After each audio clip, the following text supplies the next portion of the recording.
গাড়ি চালানোর কিছু নিয়ম আছে, ঠিক আছে। এই নিয়মটা হচ্ছে সর্বপ্রথম তুমি যখন প্রতিদিন সকালবেলায় যখন তুমি গাড়িটা স্টার্ট করবা, স্টার্ট করার সময় কিছু নিয়ম কানুন তোমার মেনটেন করতে হবে। যেমন স্টার্ট করার আগে তুমি সর্বপ্রথম বনারটা উঠাতে হবে। বনারটা উঠানোর পরে তোমাকে দেখতে হবে যে তোমার রেডিয়েটরে পানি আছে কিনা। প্রতিদিন, এটা হচ্ছে প্রতিদিনের কাজ, কি রেডিয়েটরে পানি আছে কিনা। রেডিয়েটরে এই ঢাকনাটা খুলবা, ঢাকনাটা খুলি দেখবে যে এটার মধ্যে পানি আছে কিনা। পানি যদি শর্ট থাকে বা একটু কম থাকে, এখানে একটু পানি দিয়ে দিবা। বা আরেকটা জিনিস আছে তোমার, এই যে রেডিয়েটরের মনে করো না, এখানে একটা স্পেয়ার ট্যাঙ্কি থাকে। প্রত্যেকটা গাড়ির এমন একটা স্পেয়ার ট্যাঙ্কি থাকে। এই যে স্পেয়ার ট্যাঙ্কিটা এটার মধ্যে দেখতে পারো, এটার মধ্যে এটা স্পেয়ার ট্যাঙ্কির মুখটা ঢাকনাটা খুলে দেখবা যে এটার মধ্যে পানি আছে কিনা। যদি পানি না থাকে এটার মধ্যে পানি দিয়ে দিবা। এটার মধ্যে পানি দিয়ে দিলে এটার মধ্যে অটোমেটিক পানি চলে আসবে, এটা এখানে না দিলেও আর চলবে, ঠিক আছে। এই দ্বিতীয়ত হচ্ছে মোবিল চেক দেওয়া। দ্বিতীয়ত কি মোবিল চেক দেওয়া। মোবিলটা চেক দিবে কোন দিক দিয়ে? এই যে একটা মোবিল গাছ থাকে, প্রত্যেকটা গাড়ির এমন একটা মোবিল গাছ থাকে। প্রত্যেকটা গাড়ির এমন একটা মোবিল গাছ থাকে। এই মোবিল গাছটা যখন তুমি মনে করো না সকালবেলা যখন গাড়িটা চেক দিতে যাইবা, তখন মোবিল গাছটা এভাবে লাগানো থাকবে। মোবিল গাছটা এভাবে উঠেবা, উঠাই এটার মনে করো না যে কোনো একটা নেকড়া টেকড়া দিয়া এভাবে টান দিয়ে এভাবে মোছা দিবে। এটা হাতে দিছি কিন্তু তোমরা দিবে নেকড়া দিয়া বা কিছু দিয়ে এভাবে মোছা দিয়া। এখানে দেখো এই যে এখানে অ্যাপ লেখা আছে, অ্যাপ আছে নি? এই যে অ্যাপ আছে নি এখানে? এফ, এফ এর নিচে কিন্তু এই যে আঁক আছে। এই যে আঁকের লাস্ট মাথা পর্যন্ত এটা হচ্ছে ফুল। অ্যাপ মানে ফুল, অ্যাপ মানে কি ফুল। এ পর্যন্ত যদি কোনো মোবিলের দাগ যদি এখানে থাকে তাহলে এটা ফুল আছে। যদি এফ এর নিচে যদি থাকে বা দাগের অর্ধেকে থাকে তাহলে বুঝতে পারো তোমার ইঞ্জিনে অনেক মোবিল শর্ট আছে। ওই পরিমাণে মোবিল তোমার ডালতে হবে, ঠিক আছে। যেমন মনে করো তোমার 200 গ্রাম 300 গ্রাম 400 গ্রাম যতটুকু পরিমাণে তোমার শর্ট থাকে, ওইটা ওই পরিমাণ মতো তুমি মোবিল ইঞ্জিনে দিয়ে দিবা। এখন তুমি ইঞ্জিনে মোবিলটা কোন দিক দিয়ে দিবা? ইঞ্জিনের মোবিলটা তুমি যখন দিবা তখন এটা হচ্ছে ইঞ্জিন অয়েলের মুখ। এটা কি ইঞ্জিন অয়েলের মুখ। এই যে মুখটা খুলবা, মুখটা খুলে এখান দিয়ে মোবিল দিয়ে দিবা, ঠিক আছে। আর গাড়ি যদি তোমার চালানো অবস্থা কোথাও চালাই গেছো, যেমন এখন আমরা এতক্ষণ গাড়িটা চালাইছি, এখন ইঞ্জিনটা হিট হচ্ছে, এখন এই যে ধোঁয়া উঠতেছে গরম, এখন কিন্তু তুমি ইঞ্জিনে মোবিল দিতে পারবে না। তুমি অন্তত আধা ঘন্টা 20 মিনিট 1 ঘন্টা দাঁড়াইতে দিব। দাঁড়ানোর পরে ইঞ্জিনটা যখন ঠান্ডা হইব, ঠান্ডা হওয়ার পরে তুমি যদি মোবিল প্রয়োজন হয় দেওয়া লাগে, গাড়ি মোবিল খায়, তাহলে ওই তুমি মোবিল দিতে পারবে, ঠিক আছে। এরপরে দেখো এটা আবার সুন্দর করে লাগাই দিবা, ঠিক আছে। এটা আবার ভালোভাবে লাগাই দিবা। এই চারটা হচ্ছে তোমার কানেক্টিং, 1 2 3 4। এই চারটা হচ্ছে তোমার কি কানেক্টিং। এই কানেক্টিং গুলো থাকে তোমার তেলের বা গ্যাসের, গ্যাসের চলক বা তেলের চলক। এই কানেক্টিং গুলা তখন এটা সাপোর্ট করে, ঠিক আছে। এই যে এই চারটা হচ্ছে প্লাগ, 1 2 3 4। এই চারটা হচ্ছে কি প্লাগ। এই যে আমরা কোন যে 4 সিলিন্ডারের গাড়ি, 4 সিলিন্ডার গাড়ি কি জন্য বলে? 4টা প্লাগে 4টা সিলিন্ডারের কারণ দেয়, ঠিক আছে। এখানে 4 প্লাগ, সিলিন্ডারও 4 সিলিন্ডার, ঠিক আছে। একটা সিলিন্ডার একটা প্লাগের জন্য, একটা প্লাগে একটা সিলিন্ডারের কারণ দেয়, ঠিক আছে। এই সাইডটা হচ্ছে কি প্লাগ। এটা হচ্ছে ডিস্ট্রিবিউটর, এটার নাম কি? এটা হচ্ছে ডিস্ট্রিবিউটর। ডিস্ট্রিবিউটর এখানে একটা সি পয়েন্ট আছে, এখান থেকে কারেন্ট প্লাগের মধ্যে আসে, এখান থেকে কারেন্ট প্লাগের মধ্যে আসে। এরপরে তোমার দেখো এটা হচ্ছে তোমার ব্যাটারি। এটা কি ব্যাটারি।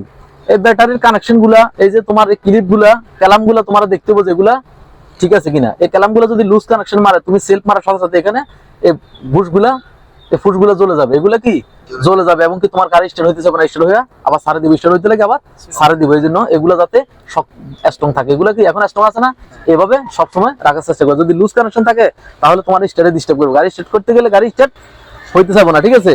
হ্যাঁ, এটা হচ্ছে গ্যাসের কিট। এটা কি গ্যাসের কিট। যখন গাড়ি তেলে চলে তখন থাকে কার্বোরেটর। গাড়ি যখন তেলে চলে তখন থাকে কার্বোরেটর। এটা হচ্ছে কার্বোরেটর। এটা কি এটা হচ্ছে কার্বোরেটর। আর যখন গাড়ি গ্যাসে চলে তখন এমন একটা কিট থাকে, তখন কিটে কাজ করে। এখন কার্বোরেটরে কোনো কাজ নাই, এখন কাজ হচ্ছে কিসের? কিটের। কারণ আমাদের গাড়িটা এখন গ্যাসে চলতেছে। এই যে কিটের উপরে এটা হচ্ছে কন্টাক্ট। এটা কি কন্টাক্ট সুইচ। এটাকে অটো সুইচ বলা হয়। এটা অটো সুইচ বা কন্টাক্ট সুইচ। আমরা যখন ইঞ্জিন সুইচ দিতে যাই তখন এই কন্টাক্টটা অটো হয়ে যায়। অটো হওয়ার সাথে সাথে, অটো হওয়ার সাথে সাথে তোমার ইঞ্জিনে গ্যাস আসা শুরু করে, তখন গাড়ি স্টার্ট হয়ে যায়। যতক্ষণ পর্যন্ত তোমার এই কন্টাক্টটা অটো না হবে ততক্ষণ পর্যন্ত তুমি যতই সেলফ মারো, টাঙ্কি ফুল গ্যাস থাকলো, গাড়ি কিন্তু স্টার্ট হবে না, ঠিক আছে।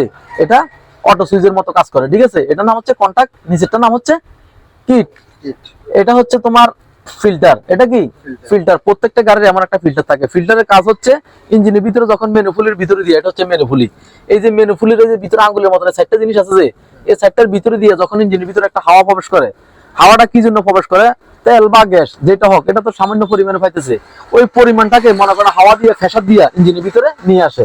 তখন এই জন্য একটা হাওয়া প্রবেশ করে, হাওয়াটাকে পরিষ্কার করার জন্য ধুলাবালিটা চাকি ফিল্টারে পরিষ্কার হাওয়াটা ইঞ্জিনে দেওয়ার জন্য এখানে একটা ফিল্টার ব্যবহার করা হয়, এটার নাম হচ্ছে ফিল্টার। ঠিক আছে, এরপরে দেখো এটা হচ্ছে ডায়নামা। এটা কি? এটা হচ্ছে ডায়নামা। ডায়নামার কাজ কি? ডায়নামার কাজ হচ্ছে কারেন্ট উৎপাদন করা। ডায়নামার কাজ হচ্ছে কারেন্ট উৎপাদন করা। ডায়নামা কারেন্ট উৎপাদন করে ব্যাটারির মধ্যে জমা রাখে। কোথায় রাখে? ব্যাটারির মধ্যে জমা রাখে। যখন আমরা গাড়ি স্টার্ট করতে যাই তখন আমাদেরকে ব্যাটারি থেকে আমাদেরকে কারেন্ট দেওয়া হয়, হেল্প দেওয়া হয়। আমাদেরকে যখন ব্যাটারি কারেন্ট হেল্প দেওয়ার পরে আমরা স্টার্ট করতে পারি। স্টার্ট করার পরে গাড়ি যখন স্টার্ট হয়ে যায় তখন আবার যে কারেন্ট আমাদের এখান থেকে খরচ হয়েছে, জমা কারেন্টটা খরচ হয়েছে, ওই জমা কারেন্টটা আবার ডায়নামো উৎপাদন করে এটা ফিল আপ করে রাখি দেয়। ঠিক আছে, ডায়নামার কাজ কি? কারেন্ট উৎপাদন করা। আর এটা হচ্ছে স্টিয়ারিং বক্স, এটা স্টিয়ারিং এর মোটর। এটা কি? স্টিয়ারিং এর মোটর। এই যে আমরা যে স্টিয়ারিংটা ঘুরে না, পাওয়ার স্টিয়ারিং ঘুরে না, স্টিয়ারিং এর এটা হচ্ছে মোটর। এই স্টিয়ারিং এ যদি তোমার কোনো প্রবলেম থাকে বা স্টিয়ারিং এর ভিতরে যদি কোনো অয়েল না থাকে তাহলে তোমার স্টিয়ারিং ঘুরতেছে না, স্টিয়ারিং হার্ড হয়ে যাবে। আমাদের স্টিয়ারিংটা এখন একটা হার্ড না, আমাদের মোটর একটু দুর্বল, তার জন্য স্টিয়ারিংটা আমাদের একটু হার্ড। এটার মধ্যে কিন্তু একটা অয়েল আছে, এটার মধ্যে একটা কি অয়েল আছে। এই অয়েলটা যদি না থাকে তাও মোটরে ডিস্টার্ব দিবে। ঠিক আছে, এই মোটরের নিচে যে অংশটা এটা হচ্ছে স্টিয়ারিং বক্স। মোটরের নিচে যে অংশটা এটা হচ্ছে কি? Steering box. এরপরে দেখো এটা হচ্ছে তোমার ক্লাস সিলিন্ডার। এটা কি? Class cylinder. ক্লাস সিলিন্ডারের মধ্যে একটা তেল থাকে, এটা হচ্ছে ব্রেক অয়েল। এটা কি? Break oil. এটা হচ্ছে মাস্টার সিলিন্ডার। এটা কি? Master cylinder. মাস্টার সিলিন্ডারের কাজ, এটা হচ্ছে মাস্টার সিলিন্ডারের বক্স। এটার মধ্যে ব্রেক অয়েল থাকে। এটার মধ্যে কি থাকে? Break oil. মাস্টার সিলিন্ডার এবং ক্লাস সিলিন্ডার এই দুটোর মধ্যে একই অয়েল, দুটোর মধ্যে এক অয়েল, ব্রেক অয়েল ব্যবহার করা হয়। ঠিক আছে, এগুলোর মধ্যে যদি তেল না থাকে তাহলে তোমার ক্লাস হবে না, ব্রেক হবে না, ব্রেক ফেল করে না। যখন তোমার এখানে তেল খালি হয়ে যায়, তেল না থাকে, তখন হাওয়া ঢুকে যায় পাইপের মধ্যে, তখন ব্রেক ফেল। তখন তুমি যতই ব্রেক করো তখন গাড়ি আর ব্রেক হবে না। যদি তোমার অথবা তোমার দেখা গেছে কোথাও একটা বাকেট লিক হয়ে গেছে কোনো চাক্কার, বা কোথাও পাইপ ভাঙিয়ে গেছে বা কোনো সমস্যা হয়েছে, তখন এখান থেকে তেলটা আস্তে আস্তে যখন পড়ে যাবো, এখানে যখন এই কোটাটা যখন খালি হয়ে যাবে তখন কি ব্রেক হবে না, তখন ব্রেক ফেল। এটাকে বলে ব্রেক ফেল। এই জন্য এই তেলগুলা চেক দিতে হয়। তেলগুলা কি দুই একদিন পর এগুলা দেখতে হয় যে তেলগুলা ফিল আপ আছে কিনা। যদি একটু কমে যায় তাহলে একটু পরিমাণ একটু দিয়ে দিতে হয়। ঠিক আছে, এরপরে হচ্ছে তোমার এই চারটা হচ্ছে মাউন্টেন। আমাদের ইঞ্জিনটা কিসের উপরে বসা? ইঞ্জিনটা চারটা মাউন্টেনের উপরে বসা। ঠিক আছে, এই ইঞ্জিনটা চারটা মাউন্টেন। এটা হচ্ছে কি একটা মাউন্টেন, এদিক দিয়ে আছে এই যে একটা মাউন্টেন, এই যে দেখো এদিক দিয়ে একটা মাউন্টেন, ওই দিক দিয়ে একটা মাউন্টেন। এই চারটা নাটের উপর ইঞ্জিনটা বসা। এই মাউন্টেন গুলোর ভিতরের অংশটা কিন্তু রাবার। ভিতরের অংশটা কি? রাবার। এটা যদি রাবার না দিয়ে যদি ডাইরেক্ট লোয়ার উপরে দিয়ে দিত তাহলে ইঞ্জিনটা যেভাবে কাঁপতো পুরোটা গাড়ি এভাবে কাঁপতো। ঠিক আছে, এখন মনে করো না তোমার এই যে মাউন্টেন গুলো দেওয়ার কারণে ভিতরে যে রবার গুলো দেওয়ার কারণে মনে করো না ইঞ্জিনটা যখন কাঁপে তখন এই রবারের মধ্যে কাপটা থাকি যায়, জাকিটা রবারের মধ্যে থাকি যায়, আমাদের বডি পর্যন্ত আর আসে না। ঠিক আছে, তখন আমাদের গাড়িটা স্থির থাকে।